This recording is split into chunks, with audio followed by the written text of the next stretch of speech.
Welcome to our guide on utilizing advanced business reports filters on the Docket app for Android. Let's begin. Log in on your Docket mobile app and navigate to Business Reports. Select a business and tap on the report type and then on the report name you wish to view. Date filters. When you select a business report, you can access the date filters by tapping on the date range selector icon on the top left of your screen. Here are the filter options. Daily. If your selected business report has a column for day-to-day (MTD) values, you will see a daily filter option. By default, the filter is set to the current day. Monthly. This is the default filter for all reports unless a daily filter exists for the report. Every time you revisit a report, it will default back to the monthly filter. Quarterly and yearly. When switching to these filters, the current quarter or year will be selected by default. Custom. This filter allows you to select a custom month range. Using the daily filter, select a business report with an MTD column. Tap on the date selector to see the filter drop-down menu.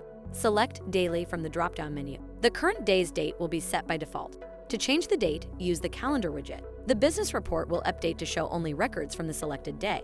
Tap Apply to update the report or Cancel to return to the previous date. The left and right arrows allow you to navigate through the days. The right arrow will be grayed out if the current date is the day of usage. Using Custom Range, select Custom from the Filter drop-down menu. The From Month selector will be set to the current month by default.